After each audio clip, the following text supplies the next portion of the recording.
I can still hear the clinking of champagne glasses and the laughter that filled the reception hall. A laughter that felt just slightly too sharp, almost like glass cutting against my skin. The chandeliers above cast a golden glow across the tables, the kind of warm light that should have made me feel like I was part of something beautiful, something sacred. Instead, it felt like a spotlight on my loneliness. I had imagined this day countless times. The day my little girl would walk into her new life, and I, her father, would stand proudly beside her, knowing my sacrifices meant something. But in that moment, with all eyes on me, I felt stripped, bare of dignity. I had been searching for my seat. My daughter's wedding reception was a blur of white tablecloths, roses and strangers dressed in their best. The tables were arranged with meticulous precision, but somehow my name card had been tucked near the back, far from the head table, where her new husband's family sat like royalty. Still, I swallowed my pride. I told myself it didn't matter where I sat, as long as I was there. After all, this was her day, not mine. I reached the chair assigned to me, and with the ache in my knees from years of hard labor, I placed my hand on the backrest, preparing to sit. That's when I felt the sudden absence beneath me. The chair pulled away with a sharp scrape across the polished floor. My body lurched downward, my arms flailing as the weight of my own trust betrayed me. For a split second, I thought I would crash completely to the ground. Somehow, I managed to steady myself, but not before stumbling awkwardly, almost toppling into another guest's lap. The room erupted, but not in applause or warmth. It was laughter, muted chuckles at first, then a ripple of awkward giggles spreading like wildfire. My ears burned and my heart pounded against my ribs, and there he was, the groom, my daughter's brand new husband, smirking like a schoolyard bully who had just pulled the cruelest prank. He leaned back in his chair, his arm draped lazily across the backrest, satisfied with his performance. I caught my daughter's eyes across the table. For a fleeting second I prayed to see concern, a daughter's instinct to rush to her father, to shield him from embarrassment. But instead, she looked away, her lips pressed into a thin line, her hands gripping her napkin as though the fabric itself might save her from having to acknowledge me. That silence cut deeper than the laughter. I straightened myself, forcing a weak smile as if to pretend I was in on the joke. My pride screamed at me to shout, to call him out in front of everyone. But years of swallowing pain had taught me a dangerous skill: keeping quiet. I sat down on the chair that had just been pulled away from me, my palms trembling against the tablecloth. My wine glass trembled as I lifted it, my reflection shaking in the crimson liquid. The people around me tried to stifle their grins, but the damage was done. The sting of humiliation wasn't just about nearly falling, it was about what it symbolized. It was a message. I didn't belong here, not really. Not in their family, not in my daughter's new world. Every fiber of me wanted to believe it was just a silly prank, nothing more. Maybe he didn't mean it to be cruel, maybe I was overthinking. But then I saw it again, that look in his eyes, the way he leaned toward my ex-wife, whispering something that made her smirk. The way he glanced back at me with a kind of smug amusement, like he'd already won some invisible battle I hadn't even realized I was fighting. The reception carried on around me as though nothing had happened. Waiters moved in a delicate dance, serving plates of food I could hardly taste. The band played cheerful melodies that felt like mockery against the pounding of my heart. Guests clinked glasses, toasted the couple, and spoke about the bright future ahead. Yet all I could hear was the echo of their laughter and the silence of my daughter's eyes turning away from me. I tried to focus on her smile when she danced with him for the first time as husband and wife. She looked radiant, just like I always imagined.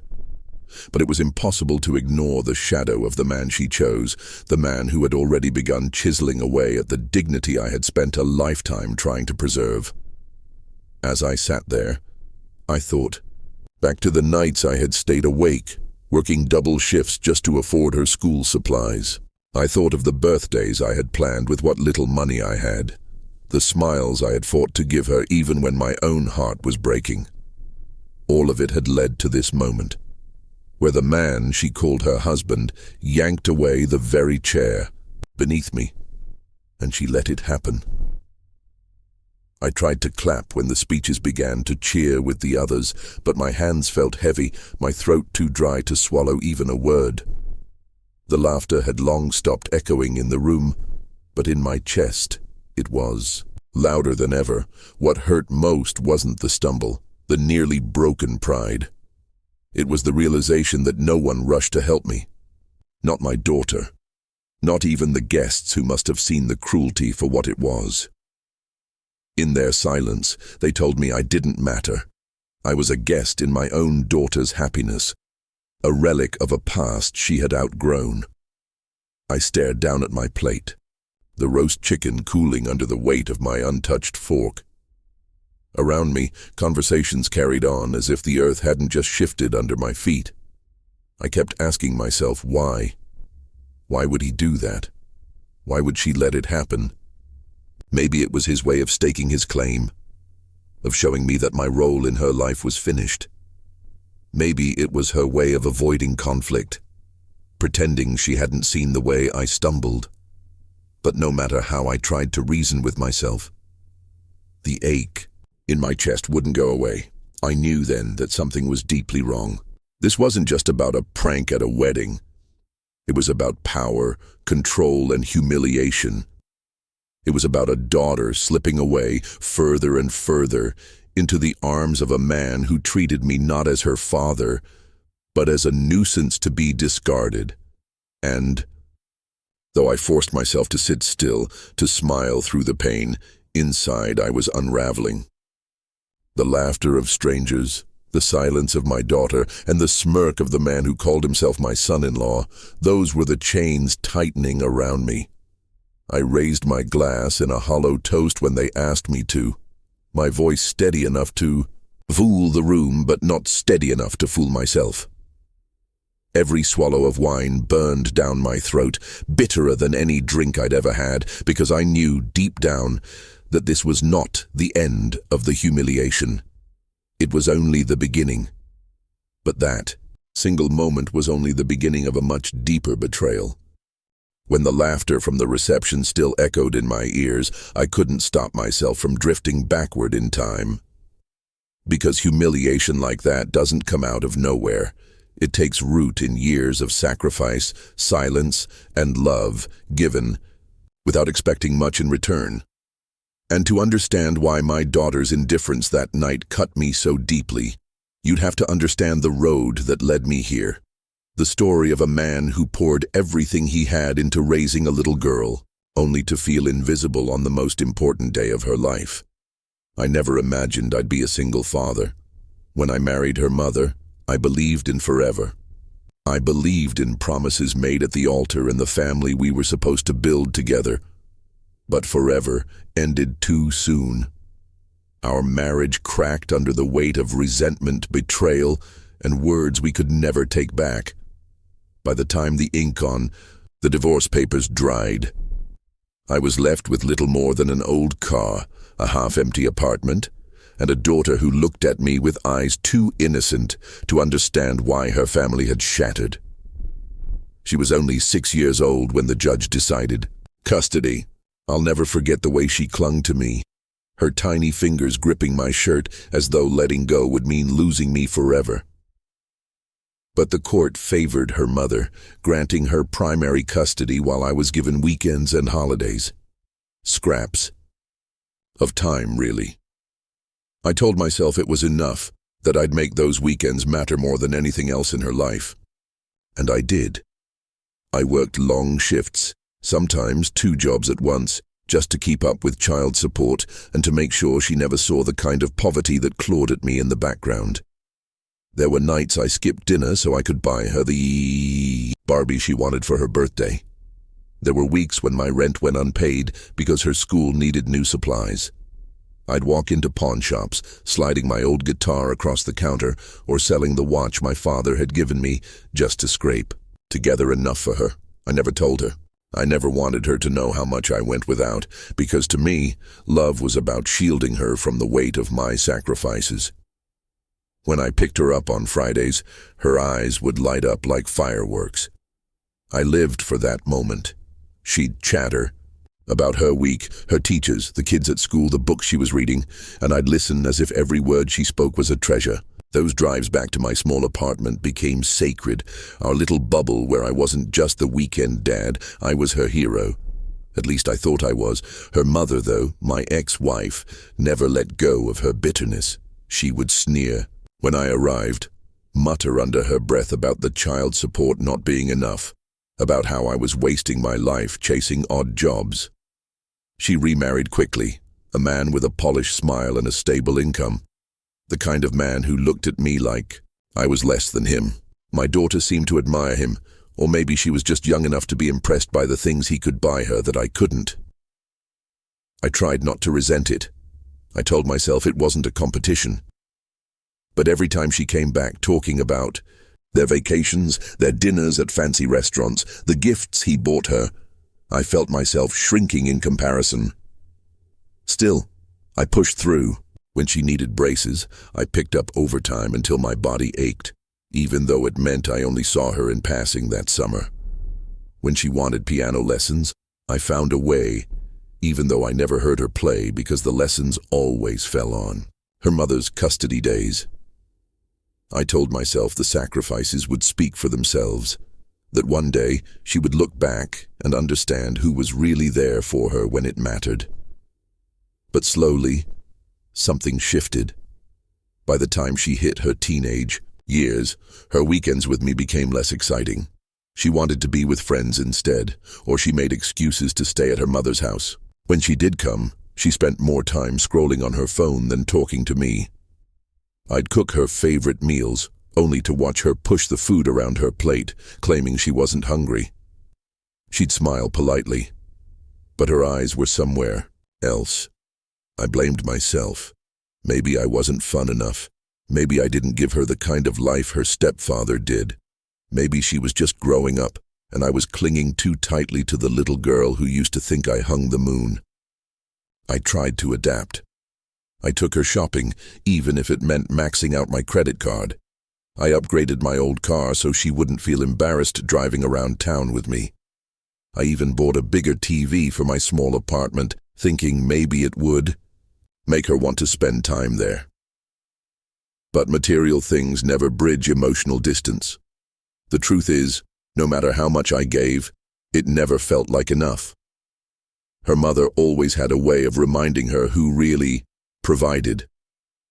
She painted me as unreliable, as if the times I couldn't afford the latest sneakers outweighed the countless nights I worked until dawn just to keep us afloat.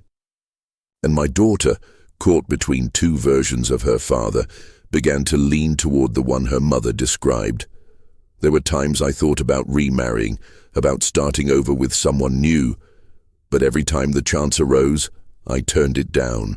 I couldn't bring myself to split my attention, to give less than everything to my daughter. She was my anchor, the reason I kept going when exhaustion gnawed at my bones. I thought she'd see that, thought she'd understand someday why I lived the way I did, and maybe a part of her did. There were still moments, small, fleeting ones, that reminded me of the bond we once had. A laugh we shared over a movie, a hug that lingered a second too long, a soft, "Thank you, Dad," whispered, when she thought I wasn't paying attention. I held on to those like lifelines, convincing myself that despite the growing distance, she still knew I loved her beyond measure. Yet the older she got, the harder it became to ignore the truth.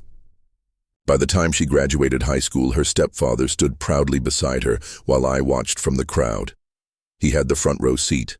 I had the back. She posed for pictures with them, her smile wide, while I was the afterthought she got to. Later, in a rushed photo that never made it to the family albums she posted online, I told myself college would be different. Maybe with some distance from her mother's house, she'd reach back out, rediscover the father who had given so much for her.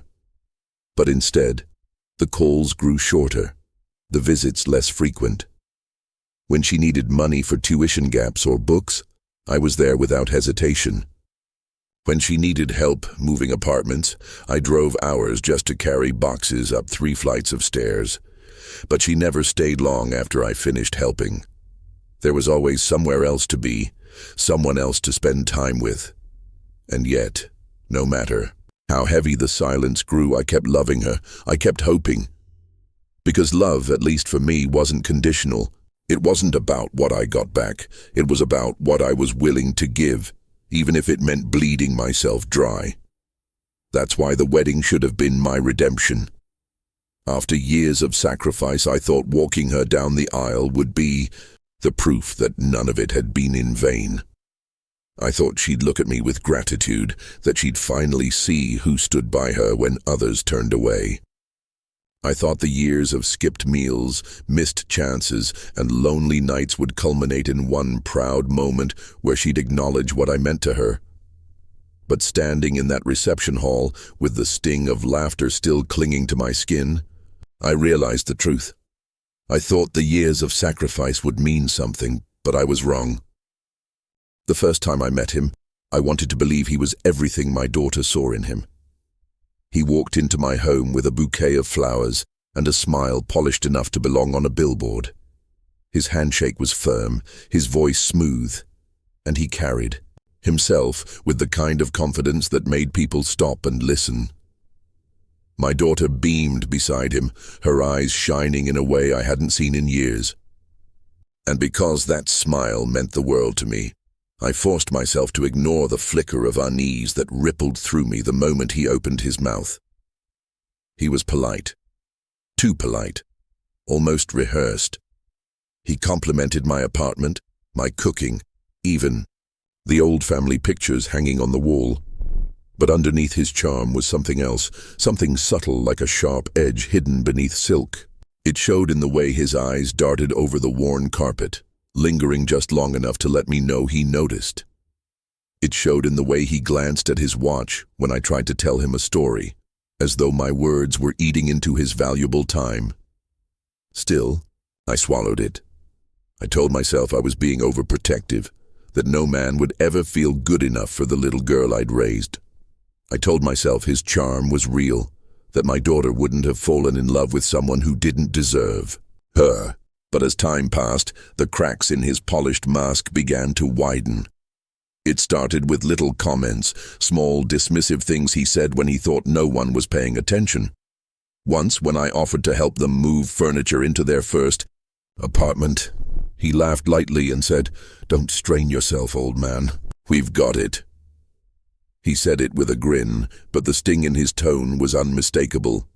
My daughter laughed too, maybe not realizing the weight of the insult, maybe choosing not to.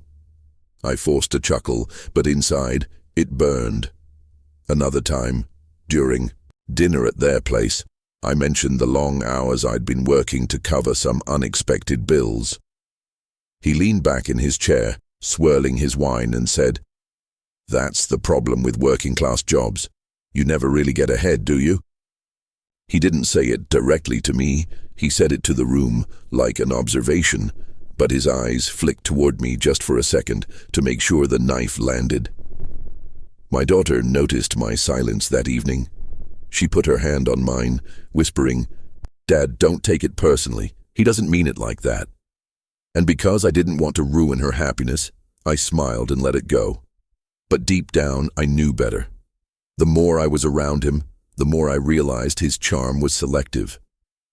In public, he was gracious, attentive, the kind of man who held doors open and refilled drinks before anyone had to ask. People loved him.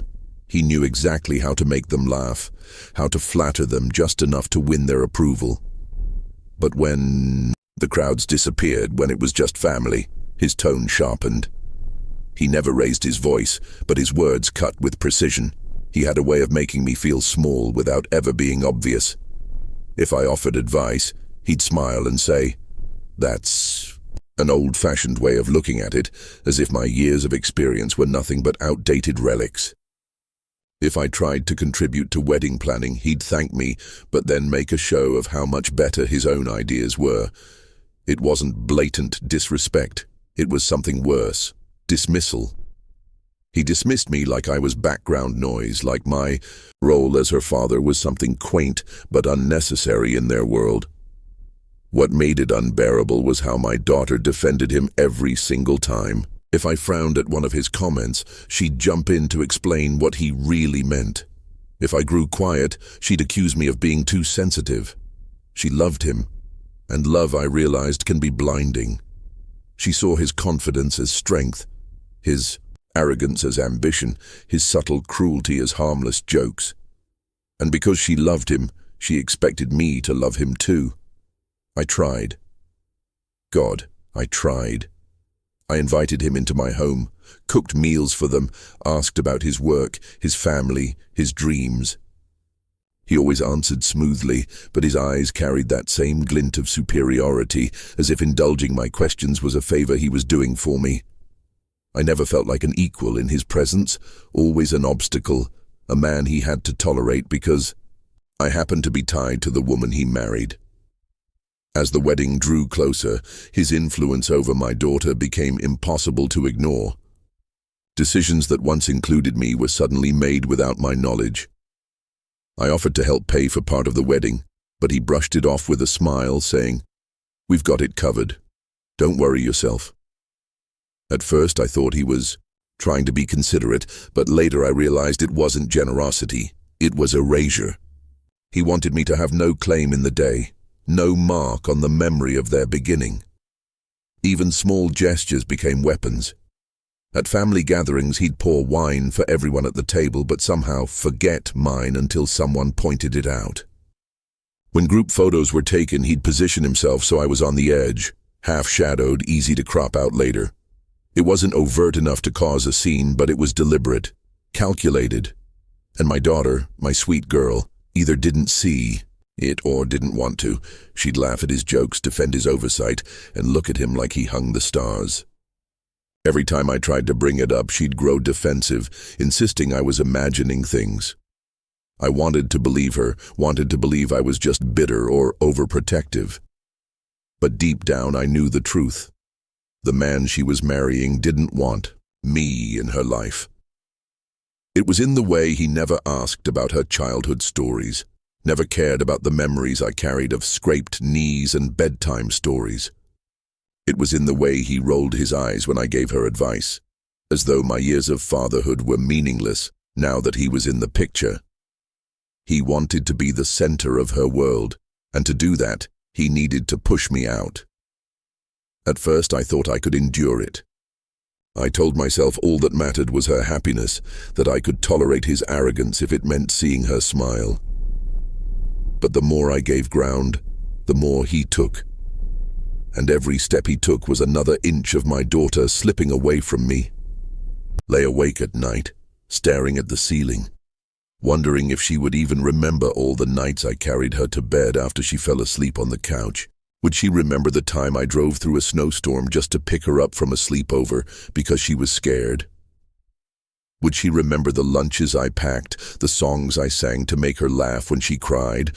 Or would all of it be replaced by the life she was building with him, a life where I was little more than a ghost, lingering in the background?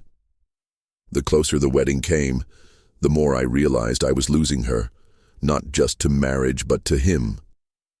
And it wasn't just the natural distance that comes when children grow up. It was intentional. He wanted me gone. I tried to tell myself I was imagining it. I tried to smile at him, to shake his hand, to toast his future. But inside, I knew. And yet, I had no idea just how far he was willing to go to erase me. When the wedding planning began, I told myself it was my chance to bridge the distance that had grown between us. I pictured myself walking hand in hand with my daughter through every detail, the flowers, the music, the seating chart, like we were building something together. After years of sacrifice, I thought this would finally be the moment she'd let me back into her world. I remember the first time she called to tell me she was engaged. Her voice sparkled with excitement through the phone, and for a second it felt like the little girl I used to know had returned. She laughed nervously, said she couldn't wait for me to meet the man of her dreams, as if his very existence would heal the years of silence. I held the phone to my ear, smiling through tears, and told her how proud I was, how happy I was that she'd found someone who made her light up like that. When she mentioned the wedding, I jumped in immediately, offering to help however I could. "I'll cover the flowers," I said. "Or maybe the band. Just let me know what you need." She hesitated just for a second before saying, "That's sweet, Dad, but we've got most of it under control." It was the first of many brush-offs. Every time I tried to contribute, there was some reason why my help wasn't needed. When I suggested a caterer I knew from years back, she said they'd already chosen one.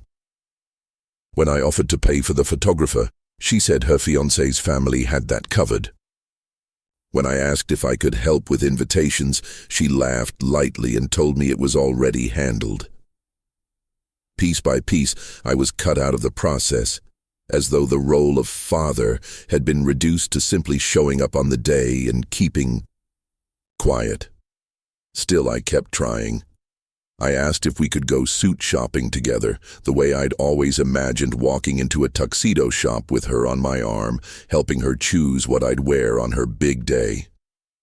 She told me her fiancé wanted everyone to match his groomsmen, so there wasn't much for me to decide. "Just rent the gray one from this shop," she texted, sending me a link. No phone call, no special trip together, just a message with instructions.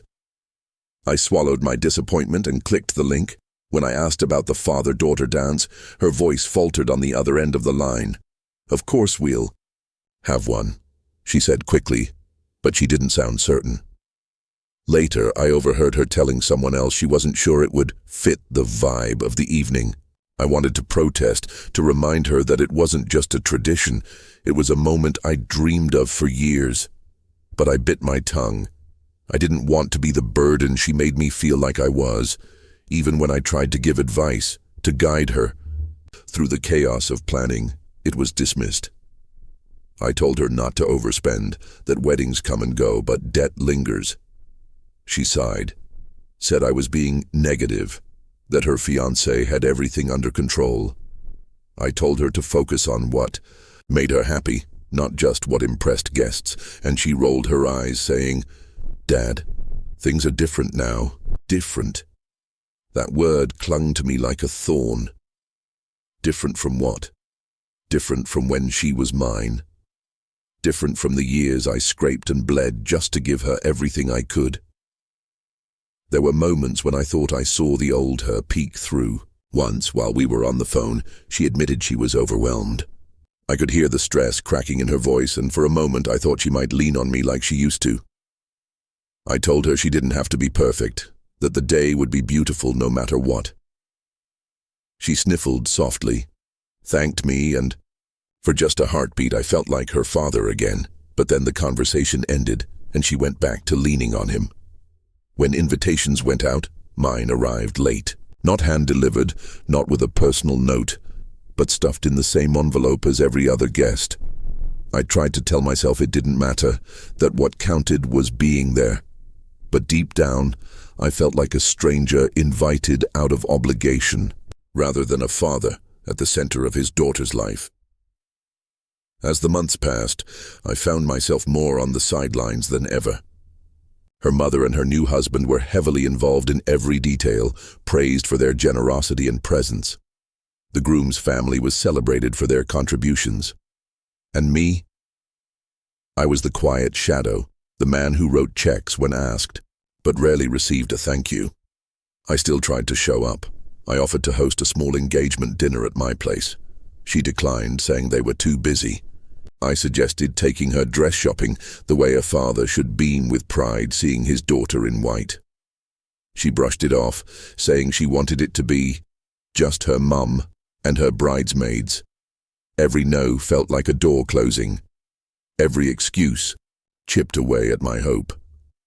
Yet I clung to the belief that the wedding day itself would redeem it all. Surely when I walked her down the aisle, she'd look at me the way she used to, with gratitude and love. Surely when the father-daughter dance began, we'd share a moment that erased the years of distance. But even that hope began to falter. At the rehearsal dinner, I sat alone at the end of a long table, watching as her fiancé dominated the room with jokes and stories. He commanded attention like he owned it, and everyone gave it to him. My daughter laughed at his side, glowing, while I felt invisible. When I tried to join the conversation, he cut me off, redirecting it with a smile that looked charming but felt sharp. She didn't notice, or maybe she chose not to. That night, I drove home with a weight in my chest heavier than any I'd carried before. I stared at the suit hanging in the back seat, the one I'd rented on her fiancé's instructions, and I wondered if wearing it would even matter. Would anyone notice me there? Would she notice me there? The morning of the wedding, I ironed my shirt with trembling hands. I looked at myself in the mirror, lines of exhaustion carved deep into my face, and whispered, "This is her day. Don't ruin it." I tucked away my pain, swallowed my pride, and told myself to smile no matter what. Because despite everything, despite the dismissals and the brush-offs, I still loved her more than life itself. I still wanted to believe that the little girl who once held my hand at the park would resurface, if only for a moment. Still, I clung to hope that the wedding would bring us closer again, until it did the opposite. It didn't happen all at once. That's the part that still haunts me, the slow unraveling, the gradual shifting of my place in my daughter's life until I barely recognized where I stood. At first, it was small decisions being made without me, little details of the wedding that I only learned about after the fact. But those small things added up, and before long, I felt like a stranger orbiting around a world I thought I belonged to.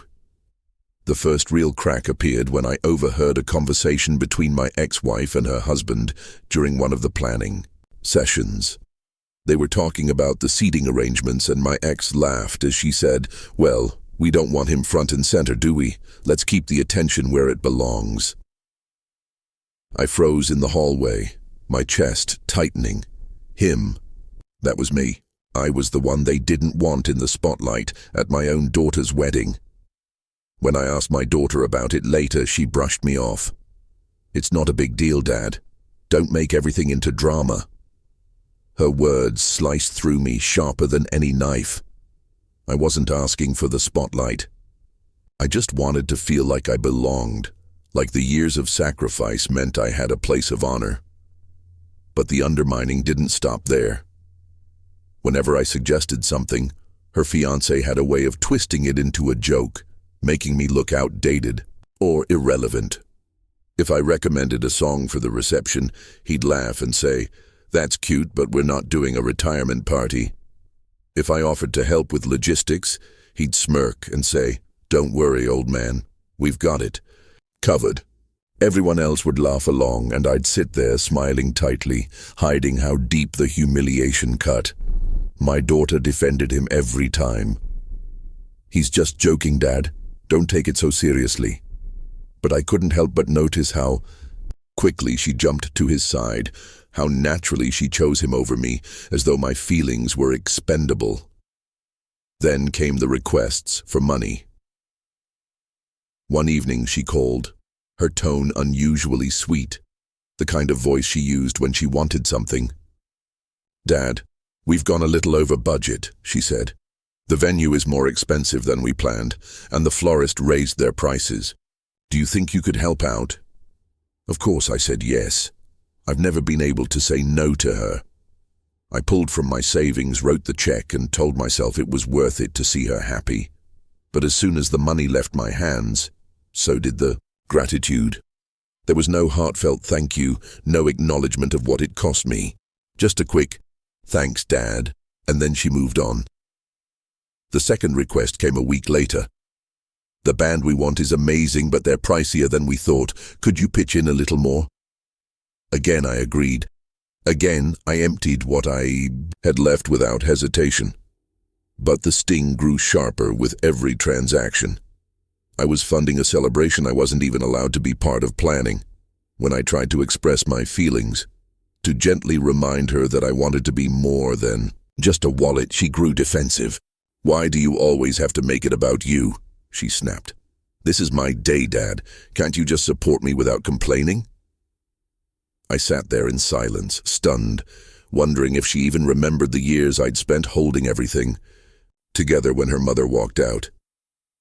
Support wasn't something I'd ever withheld from her, but now support seemed to mean silence. Silence about my hurt, silence about my place, silence about the disrespect I endured. The closer we got to the wedding, the colder she became. Calls grew shorter, visits rarer. Her laughter, once warm and easy with me, was now reserved for him. When she did talk to me, it felt transactional, updates about what she needed, never about how I was. I became the man she called for a check, not the father she leaned on for comfort. It wasn't just her. My ex-wife played her part too. At fittings, she'd make snide remarks about my suit, asking if I was sure I could pull it off at my age.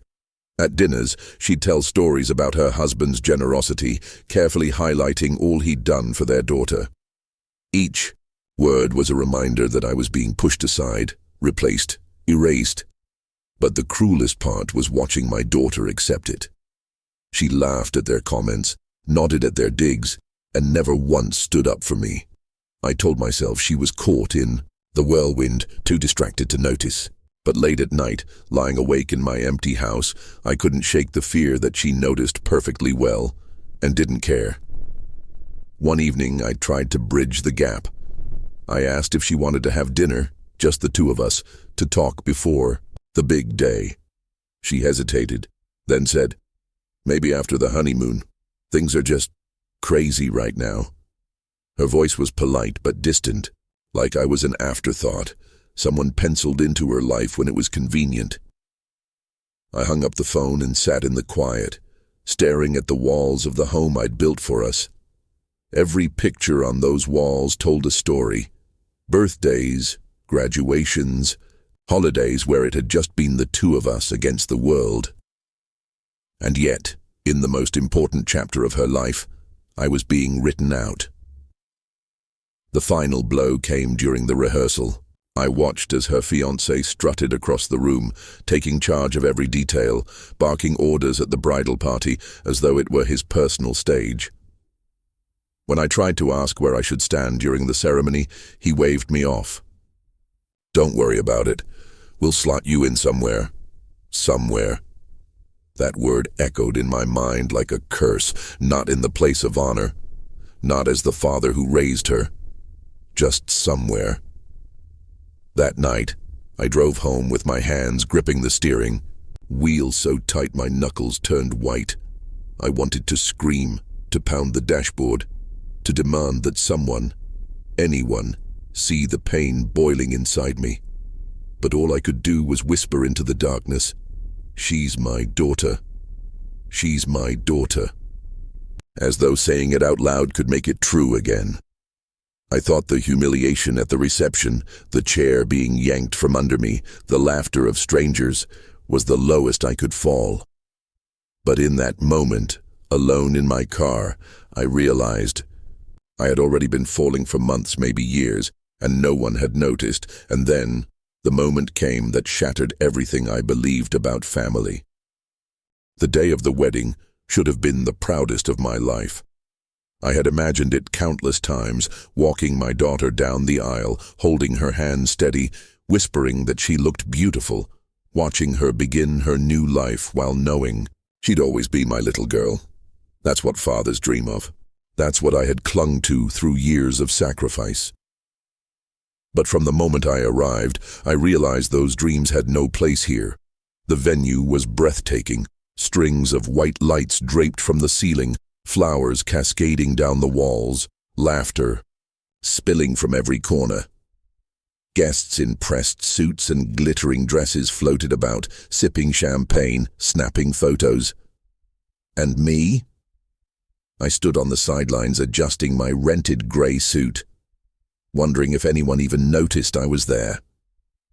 My seat was waiting for me, but not where it should have been, while her mother and stepfather sat in the front row, directly beside the aisle where my daughter would walk.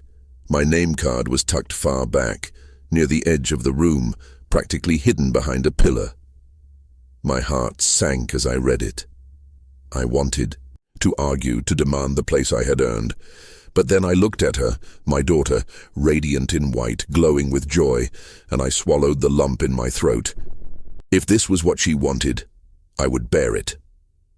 The ceremony passed in a blur. I watched from my shadowed corner as her stepfather walked her down the aisle. Not me, him. The man who had stepped in long after the hardest years, who hadn't seen her fevers or scraped knees, who hadn't stayed awake worrying when she missed curfew. He got the honor that was supposed to be mine. Every step they took together felt like a knife twisting in my chest. Still, I clapped when they exchanged vows. I forced a smile when they kissed. I told myself I could endure it, that at least she was happy. But the reception was worse. Tables glittered with glassware, guests laughed and cheered, and music pulsed through the air. I tried to blend in, to smile and nod, though inside I was unraveling.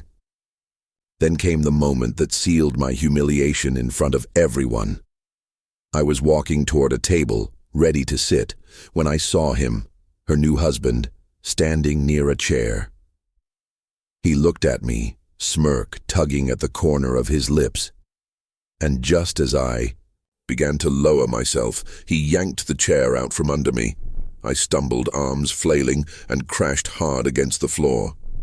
The sound echoed across the room, cutting through the music. Gasps and laughter mingled in the air. Some guests hiding their grins behind hands, others openly chuckling. I scrambled to get up, my face burning with shame.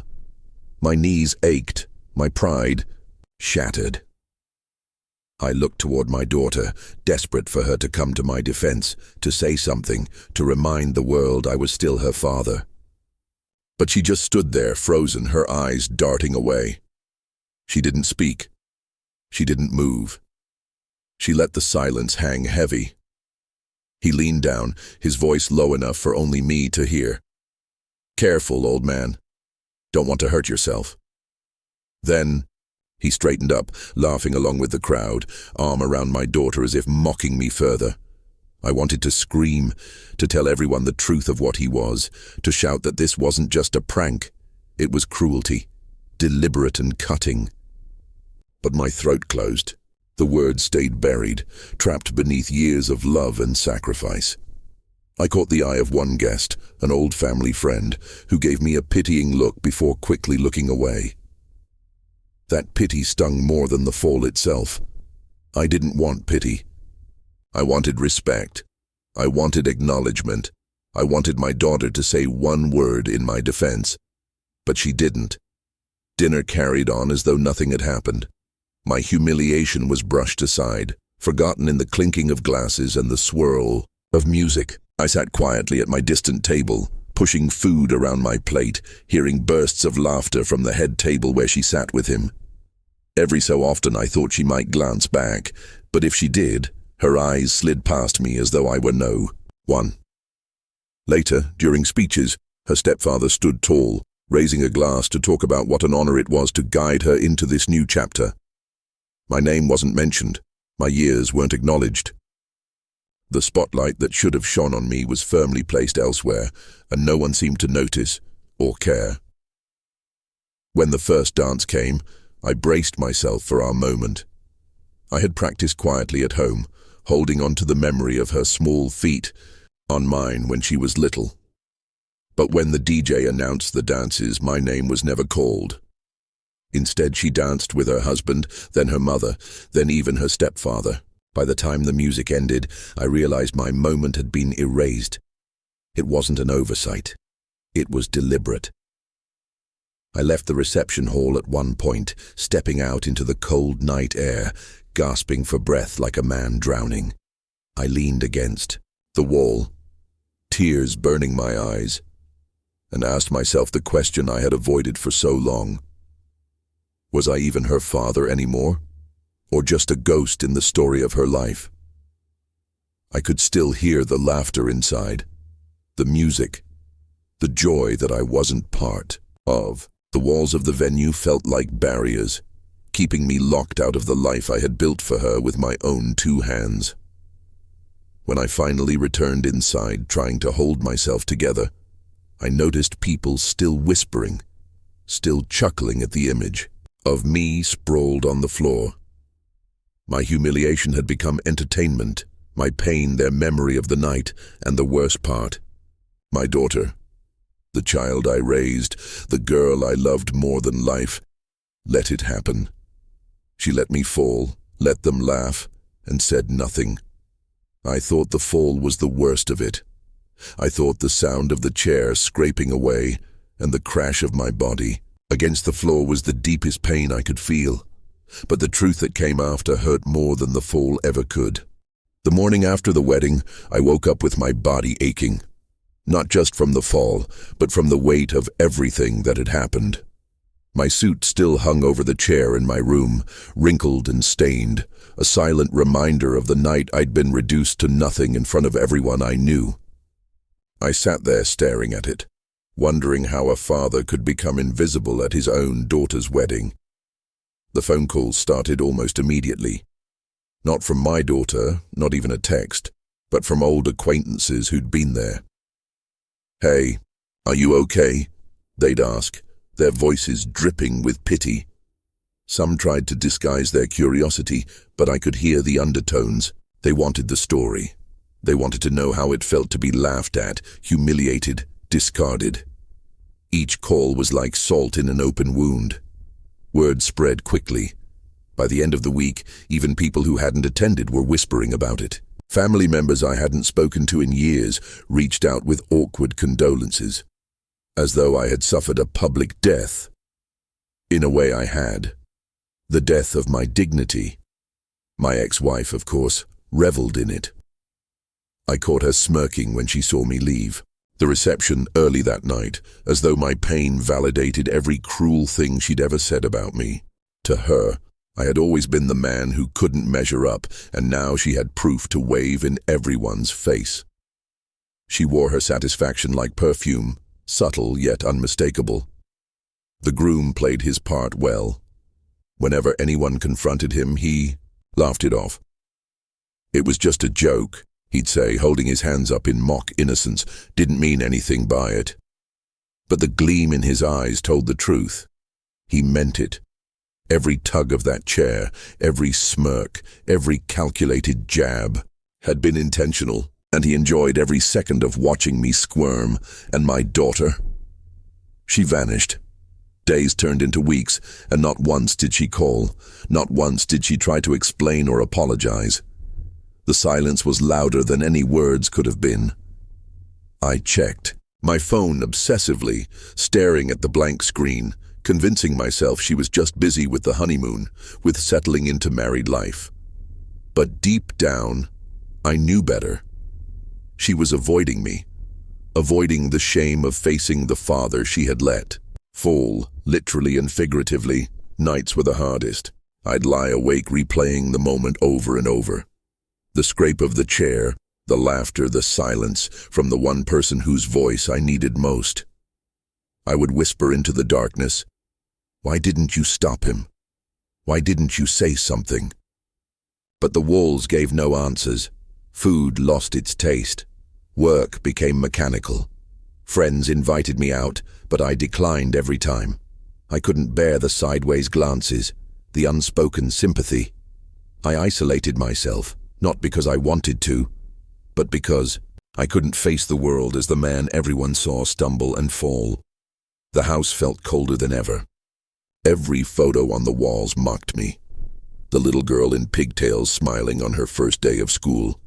The teenager beaming as I handed her car keys. The graduate in cap and gown with my arm proudly around her shoulders. I stared at those pictures until my vision blurred, trying to reconcile the daughter in them with the woman who had left me humiliated without lifting a finger to stop it. I tried to convince myself it wasn't her fault. That she was caught off guard, that she froze, that she didn't know how to react. I clung to that hope like a drowning man clings to driftwood. But the longer the silence stretched, the more that driftwood slipped through my fingers. Maybe she hadn't acted because she didn't want to. I found myself talking less and less, even to myself. My voice felt foreign, my laughter forgotten. It was as if a part of me had been locked away the moment I hit that floor, and I wasn't sure I'd ever get it back. The breaking point came at a family gathering a month later. I hadn't planned to go, but part of me still longed to see her, to hear her voice. When I arrived, the room went quiet for a moment, the air thick with unspoken tension. My ex-wife smirked across the table, her new husband puffed with self-importance. And there, at the far end, sat my daughter with her groom. She avoided my eyes. When I tried to approach her, he stepped in first, shaking my hand firmly. That same smug smile plastered on his face. "Good to see you," he said, as though nothing had happened, as though he hadn't torn me down in front of the world. My daughter glanced up briefly, forced a weak smile, then looked away again. Not a word, not a single word to acknowledge. The wound still bleeding inside me. I left early, driving home in silence, gripping the wheel with trembling hands. That was the night I realized I couldn't keep doing this. I couldn't keep chasing scraps of affection, couldn't keep pretending I still had a place in her life. I sat in the dark of my living room, staring at nothing, and whispered, "Maybe it's time to walk away." The words felt final, heavy, like the closing of a door.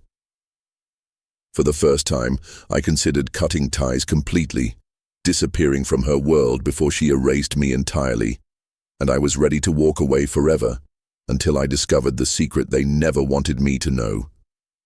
The truth came to me not in a dramatic confrontation, not in some movie-like explosion of shouting and tears, but in a quiet, almost accidental discovery. I was cleaning through old boxes in my study one evening, trying to rid myself of memories that only seemed to weigh me down. That's when I found it, a faded envelope tucked between tax papers and bank statements. Inside were receipts, letters, even copies of checks I had written over the years, college tuition payments, medical bills from when she broke her arm, rent money during her first year of independence when she'd called me, embarrassed, saying she was short and couldn't make it through the month. Every page was proof of the years I had quietly carried her, of the sacrifices I had never once thrown in her face.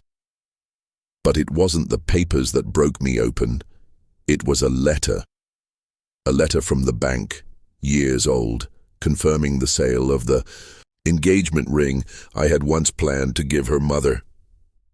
After the divorce, when money was tight and our lives were hanging by a thread, I sold it. I sold it so my daughter would have enough to go on a school trip she'd begged me to attend, the one she still talks about as the best memory of her childhood. She never knew. She had never known. It struck me then that she saw me only as the man who sat quietly at the edges, the man easy to dismiss because he never demanded recognition. She had no idea what it had cost me to be that man. And now, standing on the outside of her life, I finally realized she might never know, unless the truth reached her another way. And as if fate had heard me, it did. I don't know who told her, whether it was an aunt who knew parts of the story, or maybe she stumbled across something herself. But weeks later, she called. For the first time since the wedding, my phone lit up with her name. My hands trembled as I answered, unsure if I even wanted to hear her voice. "Dad," she whispered, her voice thick. I didn't know." There was silence after that, the kind of silence that carries more weight than words. Then she started crying, messy, choking sobs that poured through the receiver. She told me she'd learned about the sacrifices, about the ring, about the nights I had gone without so she could have what she wanted. She said she hadn't realized, hadn't seen, hadn't understood. I didn't say anything at first. My throat was too tight. All the anger I'd carried, all the humiliation, all the aching silence, it wanted to spill out. I wanted to ask her how she could have let me fall that night, how she could have turned her face away while the room laughed. But as I listened to her cry, I felt something else rise in me instead. Love. Not the easy, joyful kind, but the painful, heavy kind that comes from knowing you'd give everything, even your pride, for the child who no longer sees you clearly. Love that demands nothing in return because it's rooted so deeply it cannot be undone, no matter the betrayal. I told her the truth, not just about the sacrifices, but about how I had felt. About the loneliness, the isolation, the sting of being erased. She didn't defend herself this time. She didn't excuse it. She just listened. And for the first time in years, I felt like my words had weight in her world again. We didn't fix everything that night. Wounds like ours don't heal with a single phone call. But there was a shift, a crack in the wall between us, enough for light to slip through. And in that space, I found clarity. I realized that dignity isn't given by others, it's chosen. That respect begins with the way I carry myself, not with how others treat me. I couldn't erase what happened at the wedding. I couldn't undo the laughter, the silence, the betrayal. But I could choose what came next. I could choose whether to remain broken or to rise with what was left.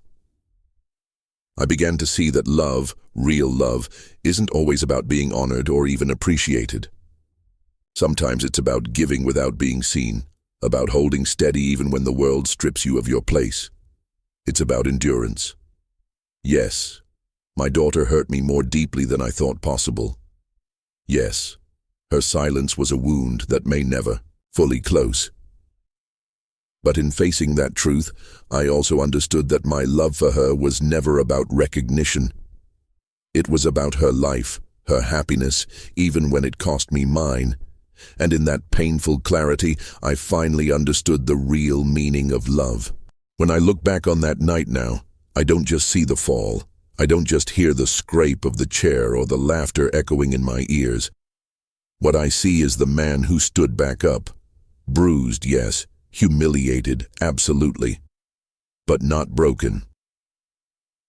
For a long time I thought that moment defined me, the father forgotten, the man erased. But over time I realized something deeper. Humiliation fades, but the truth remains.